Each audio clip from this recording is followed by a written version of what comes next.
Et ce soir, c'est Éric Maurice qui remplace Anthony Bélanger. Bonsoir, Éric, qui remplace avantageusement Anthony Bélanger. Il ne faudra pas le dire Anthony, que j'ai dit ça sinon. Alors ce soir, au sommaire de ce décryptage international, Tony Blair passant devant la commission d'enquête sur l'Irak. Pour en savoir plus, pourquoi le gouvernement a-t-il choisi d'aller faire la guerre là-bas? Qu'a dit Tony Blair devant cette commission qui s'appelle la commission Chilcot? Alors il est resté 6 heures quand même devant cette commission. Alors on peut essayer de résumer un petit peu ce qu'a dit Tony Blair. Premier point, il croyait sans le moindre doute que Saddam Hussein avait des armes de destruction massive, au vu de ce que les services de renseignement lui avaient dit. Il précise que le gouvernement et le Parlement, très important, étaient d'accord avec lui. Deuxième point, il n'y a pas eu de pacte avec George Bush dès 2002, c'est-à-dire 1 an avant l'invasion, c'est-à-dire il n'a pas eu comploté, entre guillemets, pour aller envahir l'Irak.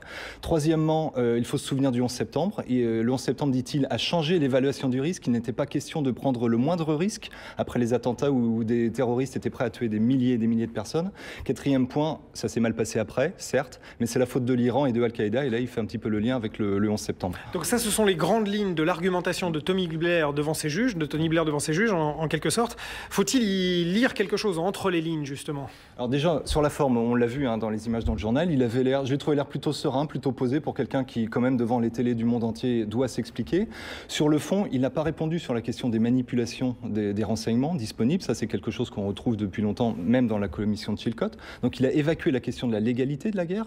Deuxièmement, il a rejeté l'argument moral, disant il n'est pas venu pour changer le régime de Saddam Hussein. Au mois de décembre, il y avait une interview où il avait dit même sans armes de destruction massive, j'y serais allé. Exact. Il est revenu là-dessus. Oui. Et donc, il s'est plutôt placé sur le terrain de la bonne foi. J'ai fait ce que je pouvais avec ce que je savais. Donc la commission, ce sera très dur pour elle de dire qu'il a menti.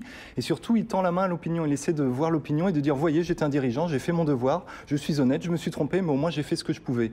Et il a dit quelque chose de très important. Il a dit, c'est pas une question de mensonge, c'est pas une question de manipulation, de tromperie, c'est une décision que j'ai prise. Et donc on s'attendait à ce que Tony Blair soit devant un tribunal, devant les caméras. Et en fait, il s'est servi d'une tribune pour essayer de reprendre le contact avec le peuple britannique. Donc on connaît ces grandes qualités de communicant à Tony Blair. Elles sont célèbres, elles l'étaient à l'époque où... Voilà, il les a encore démontrées aujourd'hui. Le message de Tony Blair, parce qu'il fait aussi, à travers cette audition et à travers cette commission, passer un message au peuple britannique dont il a mené la destinée pendant quelques années. Ce message a-t-il des chances de passer auprès des Britanniques? C'est assez ambigu parce qu'il dit Tony Blair. Il dit Saddam Hussein était dangereux en 2003, il serait encore dangereux en 2010 si on l'avait laissé. Bon, est-ce que c'est un argument qui porte, sachant tout ce qui s'est passé et les mensonges qu'il y a eu? C'est très difficile à voir. Et puis surtout, son image a changé. Dans la presse, tout le temps, on rappelle qu'il a menti ou qu'il a manipulé. Il suffit de voir la presse cette semaine. Le New Statesman, qui est un hebdomadaire de gauche, titre sur Impardonnable, Tony Blair impardonnable, avec une enquête très détaillée. Voilà, impardonnable, Unforgiven, comme le film de Clint Eastwood. Voilà. Où il détaille point par point à quel point il a manipulé les renseignements. Oui. Le Guardian, journal de gauche, ce matin, publie un dessin très violent. Tony Blair sur scène, en train de faire sa révérence, le showman, sauf que la scène ressemble plus à une scène de guerre, une scène de carnage. Donc Tony Blair, le cynique qui fait son show. Et le Times, le très vénérable Times, publiait une tribune par un historien réputé, biographe de Tony Blair, qui disait Tony Blair doit faire comme Nixon après le Watergate. L'Irak, c'est le Watergate britannique. Il doit demander pardon, il doit dire oui, j'ai fait des erreurs, il doit dire la vérité. C'est pas ce qu'a fait Tony Blair. En fait, il a essayé de reprendre la maîtrise de cette image abîmée, mais 5 ans, 7 ans après la guerre, c'est très difficile parce qu'il est allé un peu loin. Il a dit aujourd'hui, c'est l'Iran qui est dangereux. Donc, qu'est-ce qui sous-entend? Qu'il faudrait aller faire en Iran ce qu'on a fait en Irak. Du coup, il détruit peut-être un petit peu cet argument de responsabilité qu'il essaie d'avoir. Et donc, ça va être très difficile pour lui, je pense, de reprendre son image. Mais on va voir ce que diront les journaux britanniques et les sondages dans les jours qui viennent. Merci beaucoup, Éric Maurice. Vous êtes bien plus clair et bien plus efficace que Anthony Bélanger. J'ai beaucoup regardé Tony Blair, qui est un bon communicant.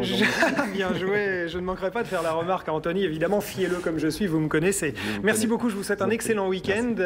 Normalement, Anthony sera de retour lundi. Il est 22h52. Vous restez bien calés sur iTélé. Dans un instant, nous ouvrons votre longue édition de 23h. Mais d'abord, la météo de votre samedi. Et vous allez voir qu'il va beaucoup pleuvoir sur les frontières et sur les côtes. Louis Baudin.